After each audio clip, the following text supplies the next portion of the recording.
eux, ils marchent par la foi et non par la vue. Mais moi, je vous conseille vivement de marcher par la connaissance scientifique et historique, notamment celle de nos ancêtres kémites, par les 5 sens et par l'intelligence. Hotep, vive l'Afrique éternelle et que Dieu vous bénisse. Abou Abia.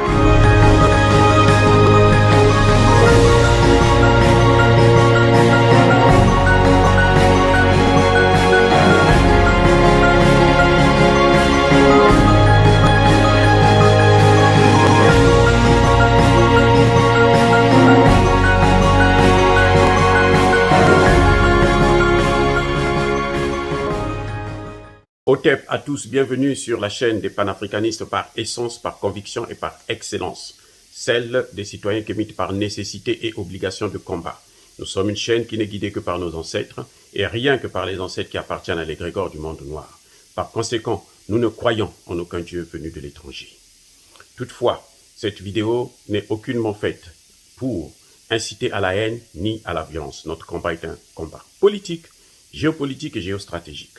Il s'agit pour nous de soutenir la souveraineté, la dignité et l'unité des pays africains.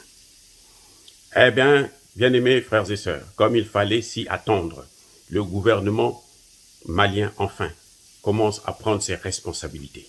Il est au point de non-retour. L'ambassadeur français a 72 heures pour quitter le territoire malien. On a vu comment les autorités françaises ont dénigré de tous les noms, ont brillé par des insultes. J'ai même sorti une vidéo où je vous ai dit que la nouvelle politique française en Afrique, c'est les insultes, c'est l'intimidation, l'arrogance et autres. On a vu comment Le Drian, comment Parly, comment Emmanuel Macron, le président français, sortait du cadre diplomatique pour aller sur les médias occidentaux, insulter, critiquer le gouvernement malien. Eux, ils appellent ça la junte malienne. Et la décision a été prise, cette fois-ci. L'ambassadeur de France a été rappelé ce matin, il y a quelques heures, et il lui a été notifié de quitter le territoire malien. On attend maintenant, certainement que d'ici quelques heures, la France va faire autant avec l'ambassadeur du Mali. Mais le Mali reste vainqueur. L'Afrique vaincra toujours. Parce que c'est la France qui a besoin du Mali. Ce n'est pas le Mali qui a besoin de la France.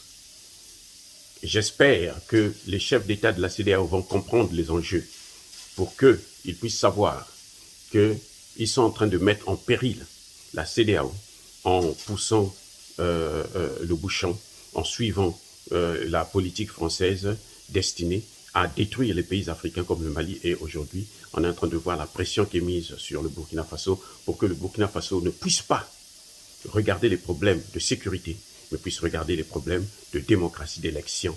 Comme ça, ils vont faire comme ils ont l'habitude de le faire, de placer un francophile qui va faire leur jeu. Bravo le gouvernement malien, nous attendons de vous de prendre vos responsabilités, mais vous êtes encore au début du parcours parce que il y a la base militaire française, il y a la base militaire de l'ONU, il y a le franc CFA qu'il faut attaquer. Et ça, c'est sans pitié. Dire ça, c'est inciter à la haine? Non. C'est la diplomatie. Ça, ce sont les règles diplomatiques. Quand un pays n'est pas d'accord, il rappelle son ambassadeur. Il demande à l'ambassadeur du pays concerné de quitter le territoire. Ça, ce sont des règles diplomatiques. Tous les pays le font, les États-Unis le font, la Russie le fait, la France elle-même le fait tout le temps. L'Algérie l'a fait récemment. Donc, ce n'est pas nous qui inventons cela. Ce n'est pas la haine. Voilà.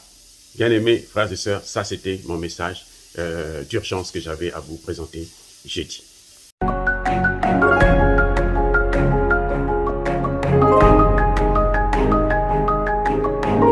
Hotep, bien-aimés frères et sœurs, vous connaîtrez la vérité et la vérité vous affranchira. Ça, c'est pas moi qui le dis, c'est la Bible qui le dit. Mais moi, je vous dis mieux. Vous connaîtrez la vérité historique, notamment celle de vos ancêtres kémites, et vous aurez une vision globale de ce que c'est que la vraie souveraineté politique. J'ajoute, vous reviendrez à la spiritualité africaine ancestrale et vous comprendrez les enjeux de l'indépendance économique. Et pour terminer, vous accepterez votre identité culturelle kémite et vous obtiendrez deux choses. La première, c'est la paix. La seconde, c'est le développement, à une condition. L'unité de toute l'Afrique noire, l'unité de tous les Noirs du monde entier.